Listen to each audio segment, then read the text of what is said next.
Hello my friend, this is IZ0ABD Francesco from tspelektronica.com, and I'm going to show you how you can obtain the instruction for installing our IF buffer interface into your radio. In this moment I'm working on the instruction for the ISO FT-891, and I want to show you how you can extract all the information from the technical manual, from the service manual or whatever it is. So the first thing to do is to read the technical supplement or service manual, and I have here the technical supplement for the ISO FT-891. So the first thing we have to find is the IF frequencies of this radio. These are the information you need.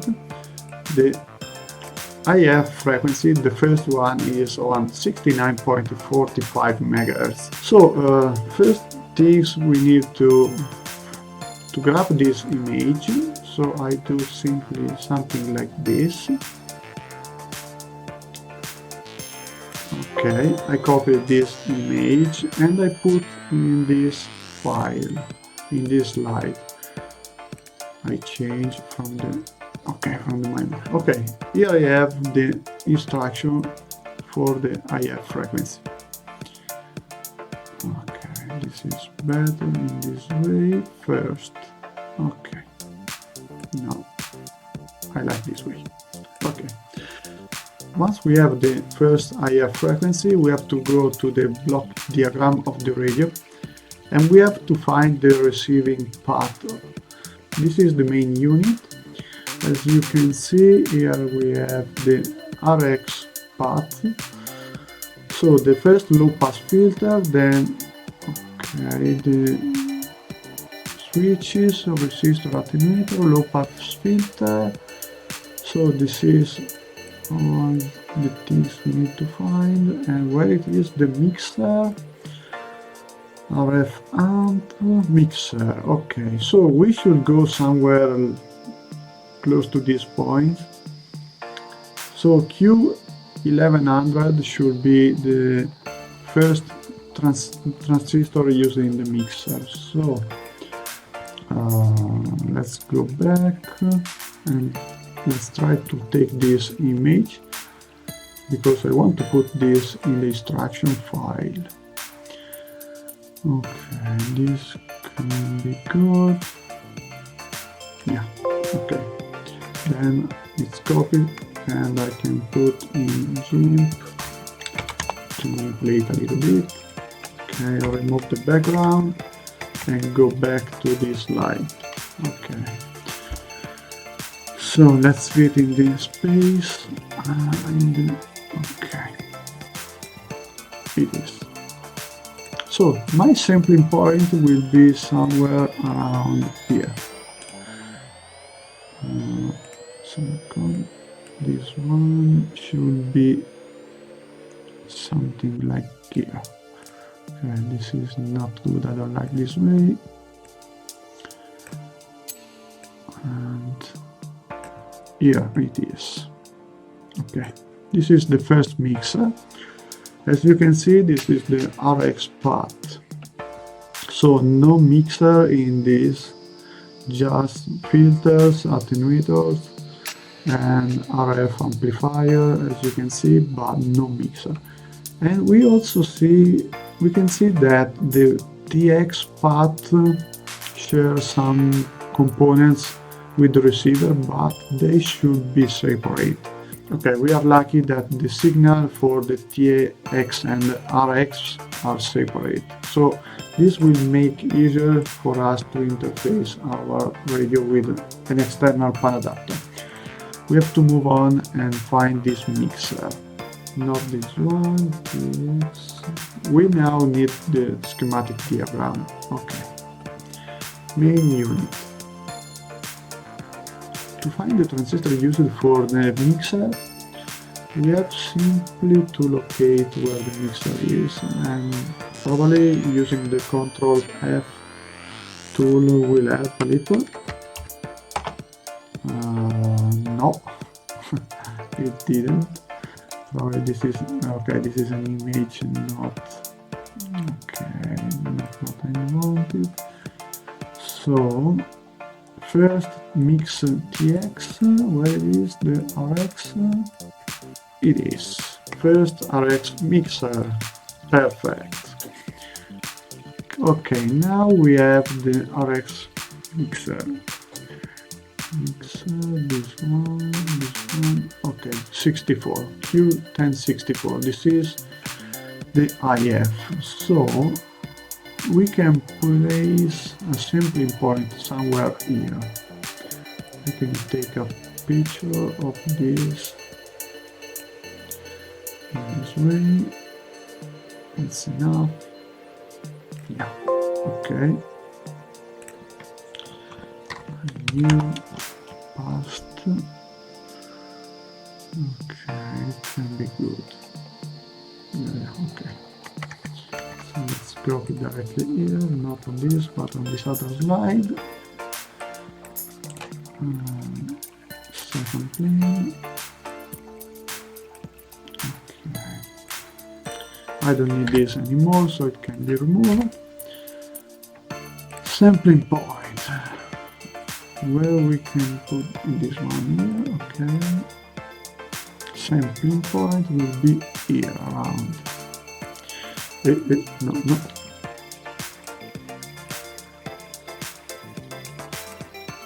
Okay, good.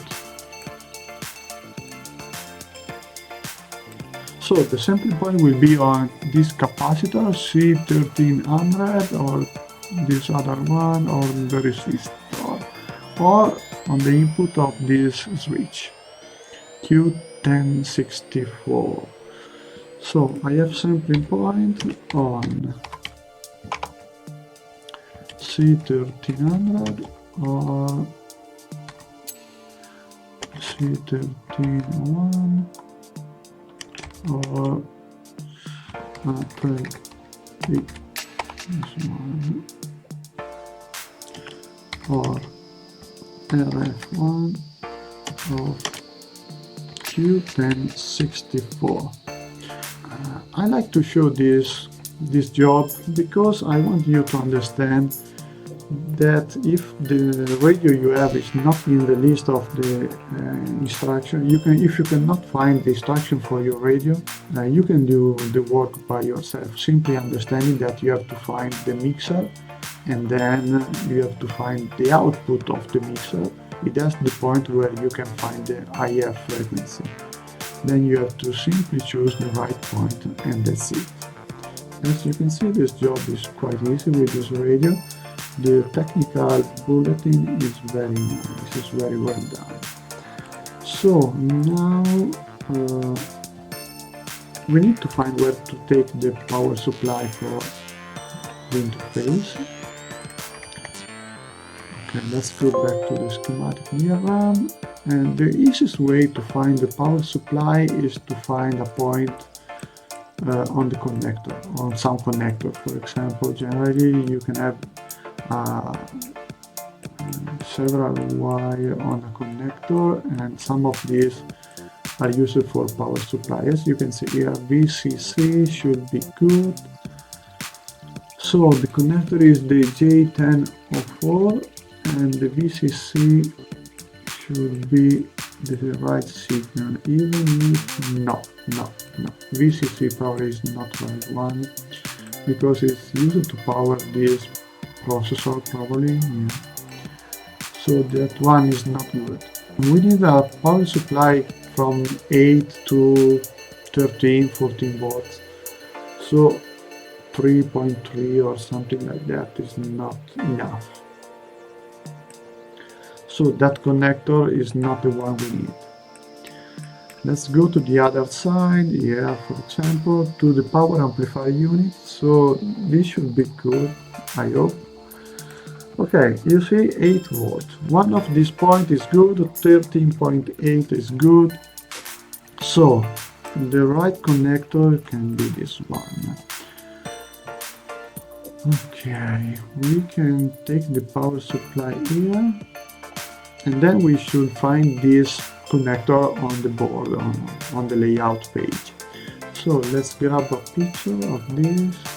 this size is good. Okay, another thing interesting is that we can take the power supply not directly on the connector but on some other component. For example, this should be a test point, so test point 1043 should be good for 8 volts or 1045 for 13.8. You can use the 8 volt because on the I-phase interface there's a low dropout voltage regulator, so it can work even with 8 volt and it doesn't need so much high voltage. Okay, so let's grab a picture of this connector. Probably, I don't know if this was in the image. No, okay, it's good. Okay, now I remove some background, I don't need it, and fast. Okay, it fits. Okay. Sampling point, no, I can simply power supply. Let's see if it's good. Okay. On TP 1043. Okay, do you agree? Look.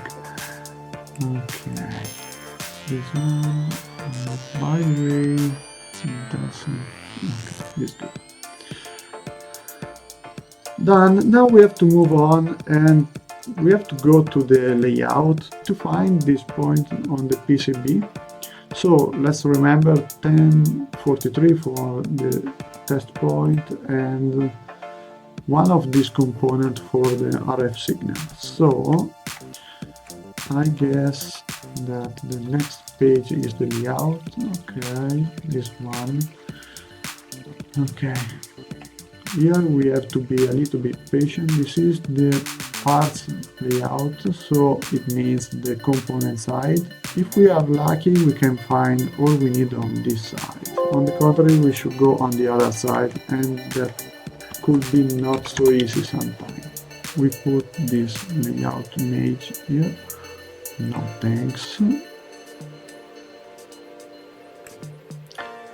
And main unit can stay here. And now let's go to find these small parts, small components. Okay. And first, let's try to find the connector. The connectors, the RF connectors, probably not on this side. Okay, these are the filters. Maybe they look like filters. Really, this is a quite annoying job or task sometimes because we have to take care of the PCB. I was looking for a transformer. 1017 is the input of the mixer, the RF part, and 1018 is the local oscillator. Yeah, it should be something like this. By the way, if I was able to find these transformers on the PCB, probably it would be easier. 1017, 1018, Q11, 1, 2, 3, 4. Okay, here we have the mixer and the transformers, so everything is on the top layer, so it's easy to find the point where we need to solder a wire to the I-phase, IF buffer interface. So just to remind, I need to find the C1300. Okay, and the output is on 1020. 1020 is the output. 1300. Here we have the capacitor. 130001 R1227. Okay, so and we need to stay on the opposite of this inductor, so on the other side here. This is the point where we can put a small wire to the I phase here on this side, and you see here the switch. So it's quite large, so it's very easy to solder and to take the IF signal out. So let's grab this image. Okay, done. That's good. Let's go back here. Let's make a copy.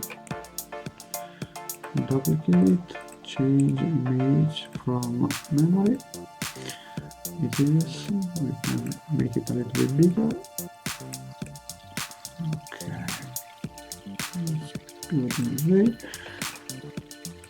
Okay, and the signal can be taken in. So I don't like this way. Let's move this on the other side. And probably this arrow in red is not a good option. I can make it blue. This one, okay, like this way. Let's change this color too. Okay, better. I can put also some shadows to make it easier to find. Perfect. Okay. So the shadow also the text. Okay, this is the IF sampling point here on this side to make it easier to find. Okay, I can put this arrow pointing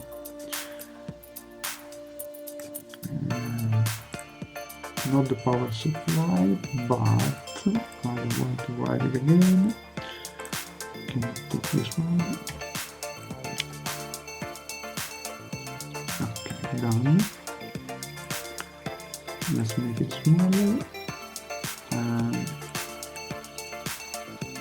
this way. The arrow should point somewhere there, but yeah. This way. Let's make it in blue. This one too. Yeah, a little bit better. Okay, now let's make it like the other. And the power supply. Now we need the power supply. Well, we just said that we can use the connector J1008. And where it is? Let's go back here. J1008. Oh, it's close. It's close to the IF, to the mixer. The test point is the 1043, if I'm not wrong. Yeah. So it has to go there. So, okay. It can be good.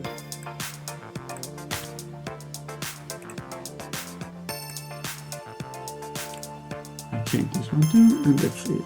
So I don't know if to change this one too. No, okay, I do another slide just for the power supply because I want to be very clear. Okay, enough, yeah, okay. But I don't like with that white over. Okay, let's remove everything but that. Okay, this is the slide for the power supply, 1043, so this space on the top is very useful because I can simply do something like this. Okay, nice. Easy. No. Okay, test point 1043. Okay. Now we have the IF sampling point. No, this is the power supply. This is IF sampling point on, no, let me write between C1300 and Q1064. Okay, I like this way. This is the signal I want to send. Perfect. Okay, so we now have everything: the first image, this block diagram, the schematics where you can find the first mixer and the sampling point, the power supply, okay, the layout of the main, okay, I can put main unit here, main, okay, power supply, sampling point, sampling, and power supply. Ground probably can be taken somewhere here. So now we have everything we need to do the installation of the IF buffer interface. So we have the block diagram to understand where we can sample the signal. I suggest you to use the first mixer, not the second, not the third, because after a mixer generally you can find a passband filter, and this reduces the bandwidth available for the panadapter. So after the first mixer, but before the first roofing filter, you can have a wideband signal at the IF frequency, so at 69 MHz, and here you can tap the signal and you can have a very nice waterfall or spectrum visualization of the signal around the frequency you are tuning. We have this schematic, so we understood that this is the first mixer, this is the output, and then we have the IF filter. Here we have the power supply options. We can take the power supply from test point 1043 or test point 1045, and these are close to the connector J1008. I suggest you to use the 8 volt because the IF interface I-phase has a low dropout voltage regulator, so it doesn't need so high voltage like the 13.8, and you can reduce the power dissipation inside your radio, and you can save energy too. Here we have the layout of the main unit. Here you can see where you have to look for the IF sampling point and the power supply. This is the connector, this is the sampling point area. And here you have the details for the sampling point between this capacitor and this switch, and the power supply is on this test point. So the installation is very easy. Take your time and decide if you want to have a better SDR reception or you want to continue with this radio without any IF interface and panadapter. Thank you for watching.